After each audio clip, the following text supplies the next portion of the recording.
E agora a gente vai falar de sono na infância, o sono aí que acaba também alterando o sono de muitos pais, a gente sabe.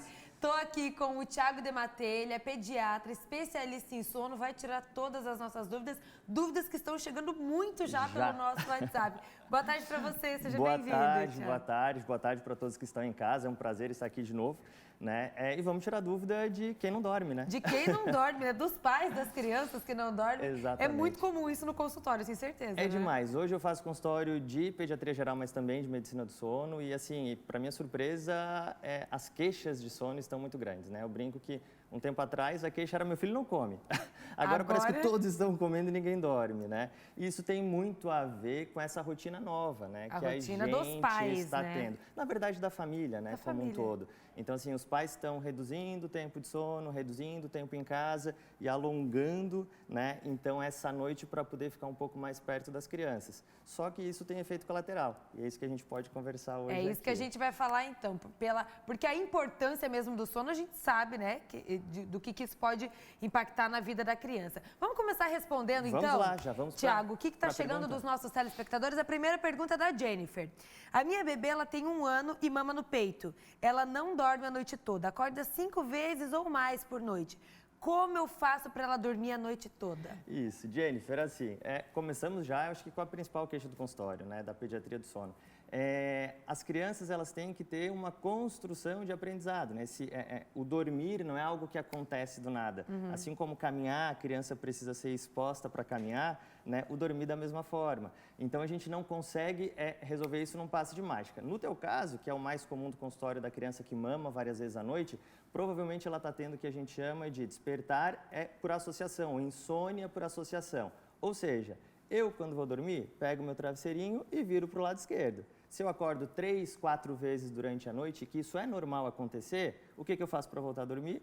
Pego meu travesseirinho e viro para o lado esquerdo. Né? Só que a bebê da Jennifer está fazendo o quê? Ela está para dormir mamando. Então, ela aprendeu o quê? Para iniciar o sono, ela precisa mamar. Então, ao acordar durante a madrugada, que é normal a gente ter pequenos despertares, isso eu sempre gosto de bater na tecla, então ela precisa do seio da mãe de novo para voltar a dormir. Ela criou esse hábito. Criou esse hábito, né? Então, a gente tem que, ao longo do desenvolvimento da criança, para evitar de chegar nessa situação de com 1 ano a criança ainda estar acordando 5 vezes, né, tentar treinar a criança para iniciar o sono sozinha, né? E isso, enfim, o pediatra pode ajudar, a gente acaba orientando também no consultório, porque tem que ver a situação, tem que ver as formas que a criança está utilizando para iniciar o sono. Tiago, que muitos pais fazem isso, né, no caso aqui da Jennifer que mandou, que é para tentar achar uma solução para a criança voltar a dormir. E solução rápida. Rápida, né? fala que assim, nossa, eu tô morrendo de sono, hoje. Quero voltar a dormir. A mãe também, muitas vezes, cansada, fala, vou dar mamar, que ela volta a dormir. Isso, na pediatria, hoje não só na pediatria, mas em toda a medicina, a gente está buscando muitas soluções rápidas, né? Soluções, assim, mágicas, né? E quando que não o pediatra... existem, né? E que não existem, não né? funcionam na prática. Infelizmente, né? Porque seria bom mesmo, né? Até recebi hoje no Instagram assim, doutor, tem um pozinho do pirlim pim pim para sono? Eu disse, olha, se encontrar me avisa, né? Que vai ser nossa solução. Então, assim, ali entre 6 meses e 7, 8 meses, é importante a gente começar a diferenciar para a criança que aquele desconforto dela ou é fome, e aí ela vai comer, ou é sono, e então ela vai dormir. Doutor Thiago, mas como a gente faz isso? Se a gente observar direitinho a criança, a gente percebe sinal de sonolência, né? Ela vai coçar os olhinhos, ela vai ficar um pouco mais irritada. Então, nesse caso, para a gente ajudar a Jennifer, e ver se ela começa a treinar hoje, ela tem que focar não na madrugada, ela tem que focar no início do sono. Ela tem que ajudar a pequena dela a dormir sem ser mamando, né? No berço. Tá aí, Jennifer, boa dica para você. Mais perguntas? A Isabel, bom dia. Eu gostaria de saber como eu faço para tirar o mamar à noite. A mesma pergunta, né? A minha menina já está com 1 ano e 2 meses e ainda acorda para mamar. Se não dou, ela chora e não dorme de jeito nenhum. A mesma pergunta da Jennifer, Exatamente a mesma coisa, né? Então, nessa situação, né, um treino, vamos lá, vou avançar aqui nas dicas, né? A gente poderia criar intervalos de mamar ausente, né? Então, por exemplo, a gente vai treinar essa semana entre meia-noite e 3 da manhã. Se a bebê acordar, a gente vai tentar fazê-la de novo sem o mamar. Acolhendo, enfim, primeiro sem pegar no colo, se não conseguir pegando no colo. No começo vai ser mais difícil, né? Sempre é mais difícil. Depois de 3, 4 dias, as coisas vão engrenando.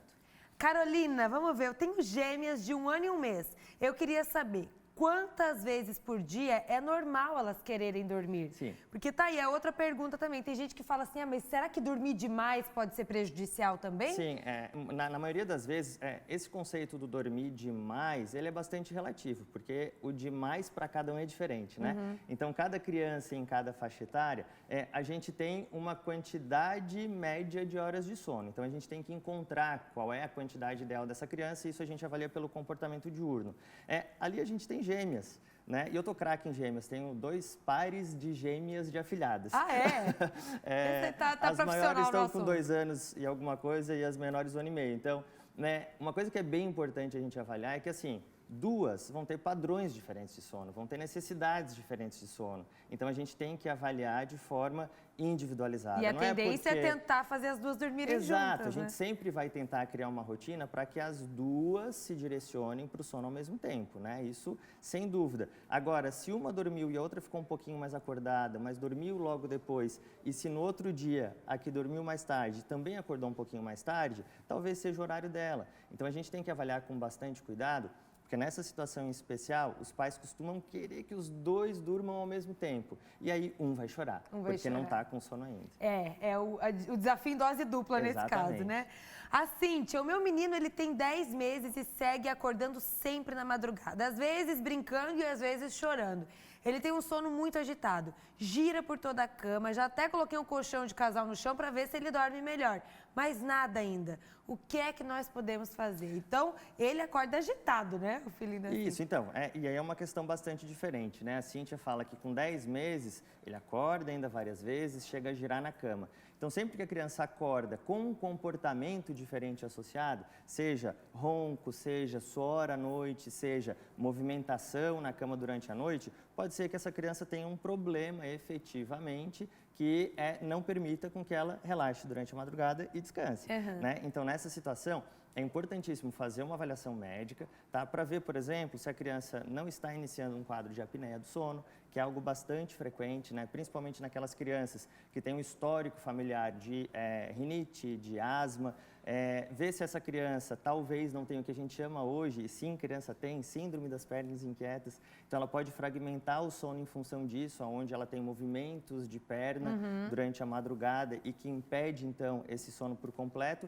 E, eventualmente, uma situação um pouco menos comum, mas que também tem que ser avaliada, é a epilepsia relacionada ao sono. Então, algumas crianças que têm um quadro neurológico que se manifesta só durante a noite e a gente não tem sintomas diurno e que é o suficiente para essa criança se agitar durante a madrugada. Então, o sono ele tem que ser observado também, Sem né? dúvida alguma. Então, assim, nessa situação, quando tem comportamento noturno, a gente tem que efetivamente ter avaliação clínica. Mas, rapidinho, para ela já se beneficiar da dica, ar-condicionado durante a noite, então deixa o quarto geladinho, não deixa o quarto muito quente. Às vezes a agitação é pelo calor e as mães adoram Nessa aquecer época ainda, demais, né? Principalmente nessa época.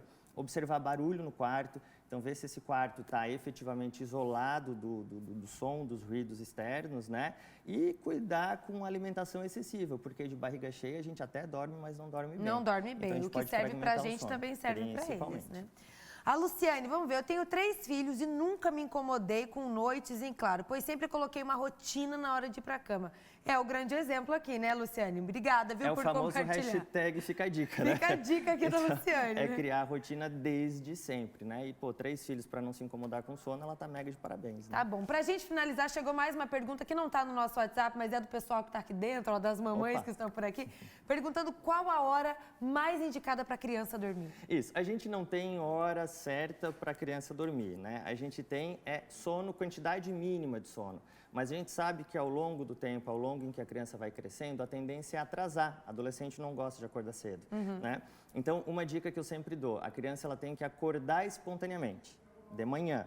Então, e esse acordar espontaneamente, considerando o horário de escola, por exemplo. Então, se ela dorme 9 da noite e consegue acordar espontaneamente de manhã, ou seja, dormiu a noite inteira até acordar, talvez 9 horas para ela seja adequado. Seja um bom momento. Né? O que a gente considera inadequado sempre depois das 10. Então, nunca, nunca, nunca deixar a criança iniciar o sono depois das 10. E mais uma dica importante, horário de adulto é horário de adulto, horário de criança é de criança. É de Então, criança. nada melhor do que conseguir iniciar o sono de forma tranquila e depois ter aquele tempinho para aproveitar o que tem que fazer. Lembrando que os pais servem de exemplo também, sempre. né? Doutor Tiago, então, pediatra, especialista em sono, respondendo aí as perguntas dos nossos telespectadores. Quero agradecer a presença de vocês, a participação de vocês, porque chegou muita coisa, a gente não conseguiu mostrar rápido, tudo. Foi rápido, né? Quando tá bom, passa rápido, né, Tiago? Isso aí. Obrigada, viu, pela sua participação. Valeu, muito obrigado.